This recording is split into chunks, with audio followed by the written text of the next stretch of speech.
మోకాల నొప్పులకు ఎటువంటి సర్జరీ లేకుండా ఎపియాన్ పెయిన్ క్లినిక్ అందిస్తున్న అత్యాధునిక చికిత్స. నమస్తే, వెల్కమ్ టు సుమన్ టీవీ. ప్రస్తుత కాలంలో మనం చూసుకున్నట్లయితే వైటమిన్ డి కానివ్వండి, B12 డెఫిషియన్సీ కానీ ఎక్కువ మందిలో మనం చూస్తున్నాం. చాలా సాధారణంగా కనిపిస్తున్నటువంటి సమస్య. అయితే B12 డెఫిషియన్సీని చాలా ఈజీగా తీసుకుంటూ ఉంటారు. బట్ దీనివల్ల ఎటువంటి అనర్థాలు చోటు చేసుకుంటాయి, ఎలాంటి ఆరోగ్యపరమైనటువంటి సమస్యలు వస్తాయి. ఈ B12 వైటమిన్ అనేది డైట్ పరంగా చూసుకున్నట్లయితే ఎందులో మనకి ఎక్కువగా దొరుకుతుంది, సో ఎట్లా ఈ సమస్యను నివారించుకోవచ్చు, హోమియోపతిలో ఎలాంటి ట్రీట్మెంట్ ఉంది, ఈ విషయాన్ని తెలియజేసేందుకు మనతో పాటు ఉన్నారు డాక్టర్ చేతన్ గారు. Hello sir. Hello madam. Sir, so vitamin B12 deficiency ఉన్నా కూడా పెద్దగా ఎవరికి తెలియదు, అసలు వైటమిన్ B12 ఉంది అనే విషయం కూడా తెలియదు. ఇప్పుడు ఎక్కడైనా పెయిన్స్ వస్తున్నాయి అనుకోండి, ఓకే డి డెఫిషియన్సీ ఉందేమో అని అనుకుంటారు జనరల్లీ. అలానే వైటమిన్ B12 డెఫిషియన్సీ ఉందని ఎలా తెలుసుకోగలుగుతాం? అసలు ఈ డెఫిషియన్సీ రావడానికి రీజన్స్ ఏముంటాయి? రీజన్స్ ఏమున్నాయంటే చూడండి, ఇప్పుడు ఒక 30 ఏళ్ల నుంచి 30 years నుంచి B12 డెఫిషియన్సీలు పెరిగినాయి. ఇప్పుడు మనం చూసుకుంటే ఇప్పుడు ప్రతి ఇంట్లో ఈ రోగంతో పేషెంట్ ఉన్నాడంటే ఏ రోగంతో ఉంటాడు మీరు చెప్పండి? ఏ రోగంతో అంటే ఎక్కువగా డయాబెటీస్ ఉండేవాళ్ళు. డయాబెటీస్. ఇప్పుడు మీ మైండ్ లో డయాబెటీస్ వచ్చింది కదా, అయితే ప్రతి ఇంట్లో డయాబెటీస్ పేషెంట్స్ ఉన్నారు. కామన్ గా డయాబెటీస్ ఉంటుంది. ఎక్కువ డయాబెటీసే. Diabetic capital of the world అంటారు ఇండియాని. ఎప్పటి నుంచి అయితే ఈ షుగర్ వ్యాధి పేషెంట్లు పెరిగినరు కదా, ఆటోమేటికలీ షుగర్ వ్యాధికి సంబంధించిన డ్రగ్స్ వాడడం పెరిగిందా? అవును. ఎప్పుడైతే ఈ షుగర్ వ్యాధికి సంబంధించిన డ్రగ్స్ వాడతారు కదా, లాంగ్ టర్మ్ లో వాళ్ళకు విటమిన్ B12 డెఫిషియన్సీ వస్తుంది. ఇప్పుడు రెగ్యులర్లీ మెట్ఫార్మిన్ వాడుతున్నారు. ఏ డ్రగ్ అన్నా షుగర్ వ్యాధికి సంబంధించిన డ్రగ్లు ఎప్పుడైతే ఎక్కువ వాడుడు అయిపోతుంది కదా, ఆ పేషెంట్స్ లో విటమిన్ B12 డెఫిషియన్సీ కామన్ అయిపోతుంది. అది ఒక ప్రామినెంట్ రీజన్. అందుకే ఇప్పుడు ప్రతి ఇంట్లో షుగర్ వ్యాధితో పాటు B12 డెఫిషియన్సీ పేషెంట్లు కూడా ఉన్నారు. ఇది అర్థమైంది కదా. మళ్ళీ సెకండ్ రీజన్ ఏంటి అంటే, ఇప్పుడు ర్యాండమ్ గా మీ మైండ్ లో 10 members ని తీసుకోండి, మీరు మీకు తెలిసిన వాళ్ళు, వాళ్ళకి మీరు CBP టెస్ట్ చేపియండి, కంప్లీట్ బ్లడ్ పిక్చర్. దాంట్లో 6 members to 7 members, వీళ్ళందరూ ఫీమేలే ఉండాలి. మళ్ళీ 6 members to 7 members కి ఎనీమియా ఉంటది. అంటే జెనెటికలీ ఇండియన్స్ విమెన్ కి ఎనీమియా ఉంటది. ఇప్పుడు ప్రెగ్నెన్సీ వస్తుంది కదా లేడీస్ కి, ప్రెగ్నెన్సీ వస్తే ఐరన్ ఫాలిక్ యాసిడ్ కంపల్సరీ ఇస్తారు వాళ్ళకు. ఎందుకు ఇస్తారు? ఎందుకంటే అందరికి ఎనీమియా ఉంది. ఇప్పుడు ఫారిన్ కంట్రీస్ లో 13 to 15 నార్మల్ రేంజ్ అని చెప్తారు. ఇండియాలో నార్మల్ రేంజ్ 12 కూడా నార్మల్ రేంజ్ కన్సిడర్ చేస్తారు ఒక్కొక్కసారి.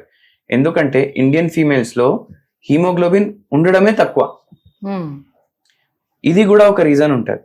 సో ఇప్పుడు ఎనీమియా ఉన్న B12 డెఫిషియన్సీ రావచ్చు, B12 డెఫిషియన్సీ వల్ల ఎనీమియా రావచ్చు. రెండిటికి సంబంధం ఉంది. అయితే ఎప్పుడైతే మనం ఈ డయాబెటీస్ కి సంబంధించిన డ్రగ్గులు వాడడం వల్ల ఎక్కువ కేసులు అవుతున్నాయి. మళ్ళీ ఎనీమియా ఉంటే కూడా అవుతుంది.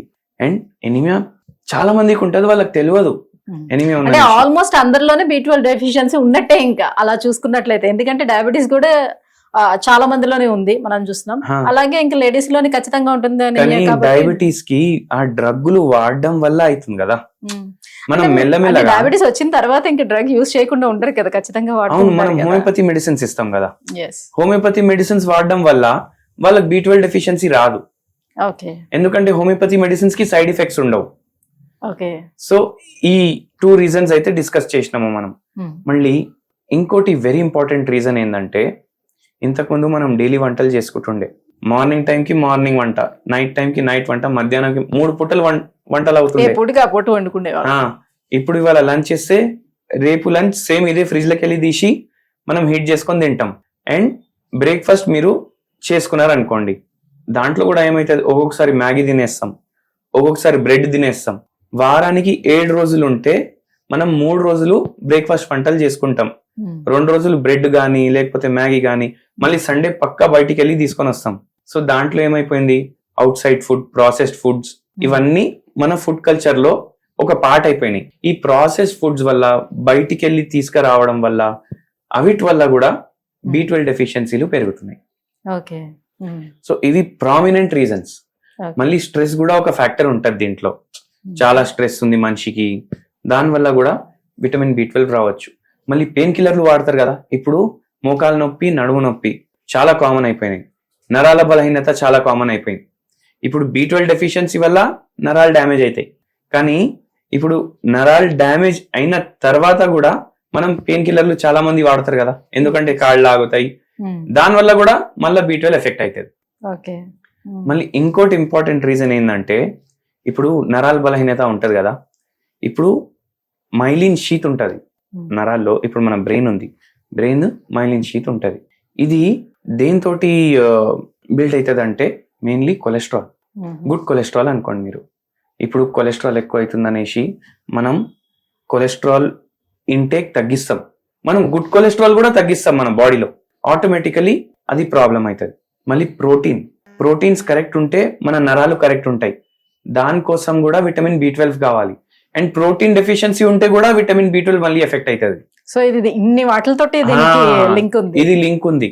అయితే అందుకే మనం ఏం చేయాలి, బయట ఎక్కువ తినొద్దు, బయట పోయి తినొద్దు, బయటికి వెళ్ళి తెప్పించుకోవద్దు.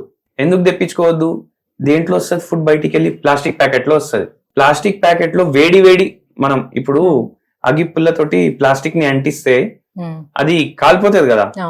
ప్లాస్టిక్ ఏంది, ఒక పెట్రోలియం ప్రోడక్ట్. అది క్రూడ్ ఆయిల్ తీస్తాం కదా, దాంట్లోకి వెళ్ళి పెట్రోల్ వస్తుంది, డీజిల్ వస్తుంది, అన్ని వస్తాయి, దాంట్లోకి వెళ్ళి ప్లాస్టిక్ వస్తుంది. చాలా మందికి ఇది తెలియదు.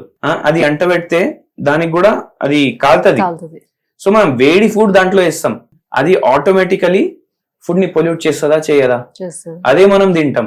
అప్పుడు ఏమైతుంది, లాంగ్ రన్ లో క్యాన్సర్ వస్తుంది దీనివల్ల, మనం అందరికీ తెలుసు. కానీ ఇమీడియట్ ఎఫెక్ట్ ఏమవుతుంది అంటే మన డైజెస్టివ్ సిస్టమ్ డిస్టర్బ్ అవ్వడం స్టార్ట్ అయిపోతుంది.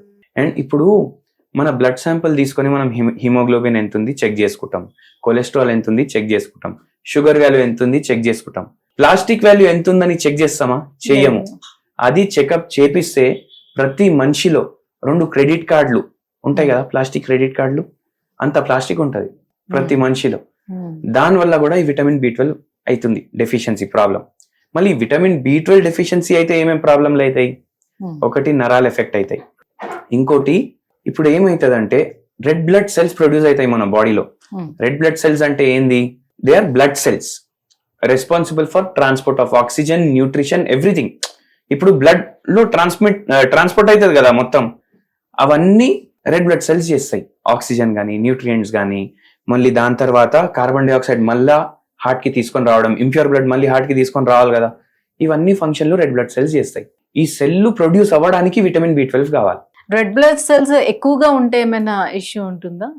రెడ్ బ్లడ్ సెల్స్ ఎక్కువ చాలా తక్కువ మందికి ఉంటాయి, దానికి సంబంధించిన ఇష్యూలు వేరే ఉంటాయి. మళ్ళీ ఇప్పుడు ఆక్సిజన్ చాలా ఎక్కువ, సెల్ సైజ్ తగ్గడం కూడా దీని వల్ల కారణం. అవును. ఇంకోటి పర్నీషియస్ అనీమియా అనేసి ఒక కండిషన్ ఉంటది, దాంట్లో డిఫార్మ్డ్ రెడ్ బ్లడ్ సెల్స్ ఉంటాయి, దాంట్లో కూడా విటమిన్ B12 డెఫిషియన్సీ ఉంటది.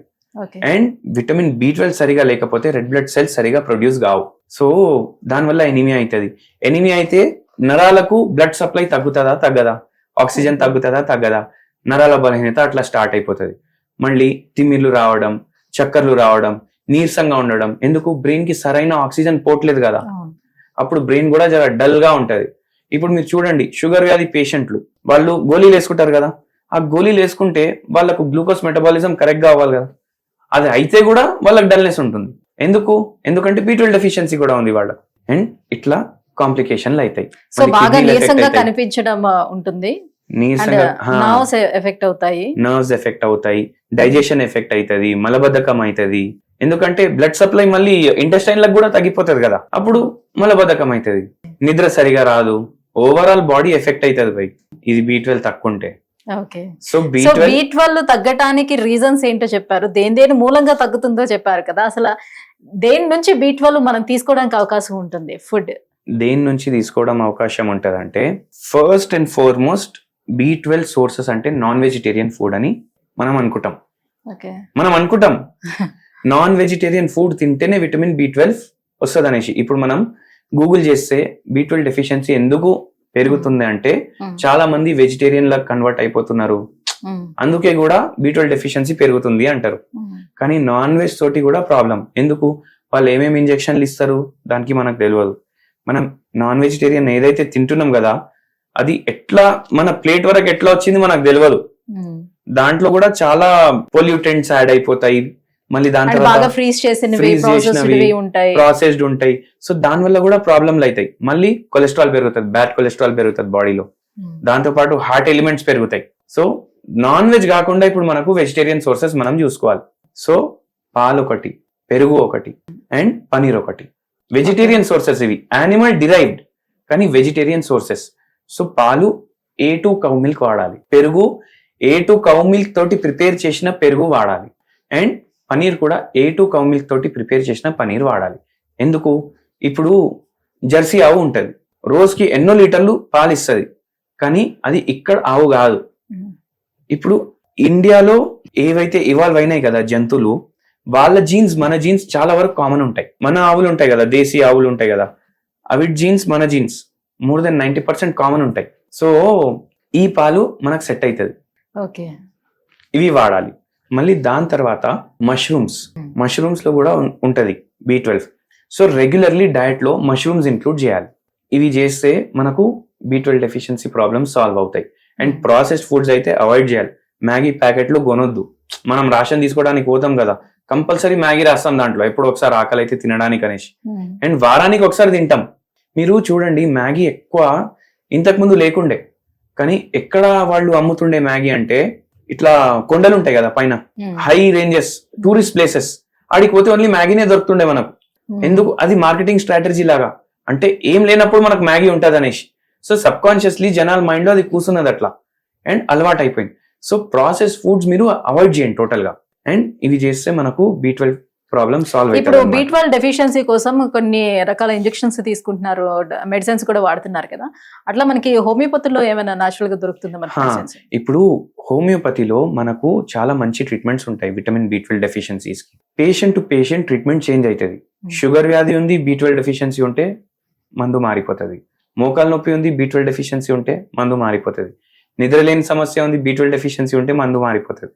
సో చాలా విటమిన్ B12 డెఫిషియన్సీ ఉంది, చాలా పార్ట్స్ ఆఫ్ ద బాడీని ఎఫెక్ట్ చేసిందంటే వాళ్ళు ఇండివిజువలైజ్డ్ హోమియోపతి ట్రీట్మెంట్ తీసుకోవాలి. కానీ బై ఛాన్స్ జస్ట్ మనకు ఓన్లీ B12 డెఫిషియన్సీ ఉంది అని తెలిస్తే, కానీ మీ బాడీ మీద ఎఫెక్ట్ అంతా చూపించలేదంటే ఒక డ్రగ్ చెప్తాను, హోమియోపతి మెడిసిన్, ఏం సైడ్ ఎఫెక్ట్లు ఉండవు. ఎబ్రోటానమ్ అనేసి ఒక మెడిసిన్ ఉంటది. ఇది 0/9 పొటెన్సీ ఉంటది. పొటెన్సీ అంటే పవర్ దాన్ని. ఇది 5 గోళీలు పొద్దుగాల, 5 గోళీలు పొద్దుమికి తీసుకోవాలి. ఒక 1-2 months తీసుకొని మీరు చెకప్ చేయించుకోండి. ఇన్ ద మీన్ టైం మీరు regularly B12 rich sources diet include చేస్తూనే ఉండండి మీ మీల్స్ లో. అట్లా మనం కాంబాట్ చేసుకోవచ్చు. Right, thank you so much అండి. B12 తగ్గటం వల్ల ఎటువంటి ఆరోగ్యపరమైనటువంటి సమస్యలు వస్తాయి, సో దీన్ని పెంచుకునే మార్గాలు ఏంటి, ఈ విషయాలన్నీ కూడా తెలియజేసినందుకు thank you so much. Thank you అండి.